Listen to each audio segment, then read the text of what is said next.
Assalamualaikum warahmatullahi wabarakatuh. Perkenalkan, saya Dinda Afriski Anugerah Sukmana dari Pendidikan Bahasa Sastra Indonesia dan Daerah Universitas Negeri Malang, offering B dengan NIM 2102116028858. Di sini saya akan menjelaskan latar belakang sosiologi sastrawan. Langsung saja kita bahas, apa sih latar belakang sosiologi sastrawan itu? Sebagai makhluk sosial, sastrawan pasti dipengaruhi oleh latar belakang sosiologisnya. Sosiologi merupakan kajian ilmiah dan objektif mengenai manusia dalam masyarakat, mengenai lembaga dan proses sosial. Selain itu, sosiologi adalah suatu hal yang membahas tentang berbagai aspek dalam masyarakat serta pengaruhnya bagi kehidupan manusia.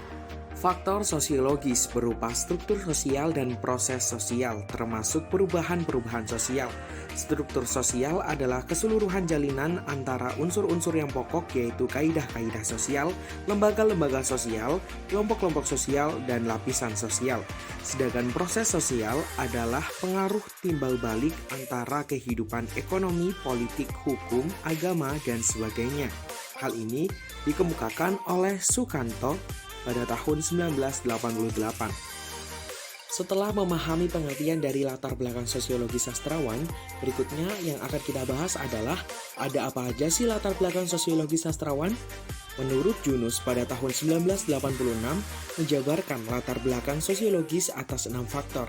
Yang pertama adalah asal sosial, yang kedua kelas sosial, ketiga jenis kelamin, keempat umur, kelima pendidikan, dan yang terakhir adalah pekerjaan. Mari kita bahas lebih detail. Yang pertama, asal sosial. Apa sih yang dimaksud asal sosial? Asal sosial adalah merujuk kepada lingkungan tempat sastrawan dibesarkan atau tinggal dalam kaitan dengan karya sastranya. Contohnya pada sastrawan Budi Dharma. Sastrawan ini dilahirkan di Rembang dan sekarang tinggal di Surabaya. Kelahirannya di Surabaya mempengaruhi karya sastranya, yang mana Budi Dharma pada novel ketiganya, novel Nyonya Talis, yang banyak mengambil latar kota Surabaya. Sebenarnya, pada dasarnya pengarang yang baik adalah pengarang yang mempunyai daya serap. Pengarang yang baik tidak tabu mengangkat realitas harfiah ke dalam novelnya, selama yang menjadi tumpuan baginya bukan fakta semata-mata. Pengarang mempunyai imajinasi dan aspirasi. Jadi pada dasarnya alangkah lebih baik sebuah pengarang yang baik itu lebih menggunakan imajinasinya daripada mengangkat realitas harfiah dalam novelnya. Yang kedua adalah kelas sosial. Kelas sosial sastrawan adalah kedudukan di dalam masyarakatnya. Hal ini ada kaitannya dengan teori yang dikemukakan oleh Mark dan Angel yang menyatakan bahwa posisi kelas sastrawan ada kaitannya dengan pembagian kerja. Contohnya pada sajak Sapardi Djoko Damono menceritakan masa-masa sulit yang dialaminya dahulu. Hal ini merupakan bukti adanya hubungan kesejajaran apa yang dialami Sapardi Djoko Damono sesuai dengan apa yang dituangkan di dalam puisi-puisinya. Dalam hubungan kebalikan, seperti yang dialami Umar Khayyam, yang mana saat ia sedang berada pada situasi yang baik ataupun mapan, yaitu ketika ia mapan dan berada di hotel mewah, justru ia bercerita tentang masyarakat kelas bawah. Berikutnya adalah jenis kelamin. Jenis kelamin sastrawan, pria dan wanita ada hubungannya dengan kesastrawanannya. Contohnya pada masa 2000-an, pengarang seperti Jainar Maesar Ayu, Ayu Utami, dan Dewi Lestari juga menyuarakan suara perempuan. Mereka tidak hanya menggambarkan perempuan, tetapi juga sering memprotes atas kedudukan dan peran wanita. Dalam hal ini, sastrawan bisa bebas dalam menyuarakan jenis kelaminnya atau sebaliknya. Maka dari itu bisa dibilang jenis kelamin bisa menjadi faktor sosiologi sastrawan. Umur bisa saja mempengaruhi sastrawan dalam menghasilkan karya sastranya, karena pada dasarnya terkadang umur merupakan sebuah gambaran dari pengembangan setiap individu sastrawan.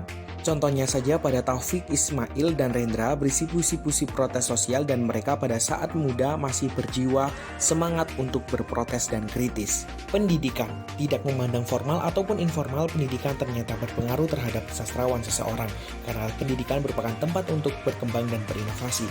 Contohnya pada tokoh Taufik Ismail dan kawan-kawannya, setelah mengikuti kegiatan informal yang diadakan oleh Oiho, mereka memiliki karya yang lebih baik setelah mengikuti kursus tersebut.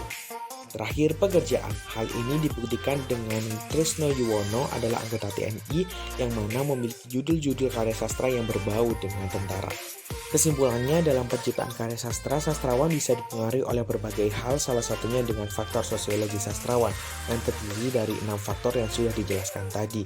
Pada dasarnya, hal-hal tersebut memang terkadang bisa mempengaruhi dalam penulisan karya sastra, namun kembali lagi bagaimana keinginan sastrawan dalam berkarya. Sekian yang dapat saya sampaikan, terima kasih. Wassalamualaikum warahmatullahi wabarakatuh.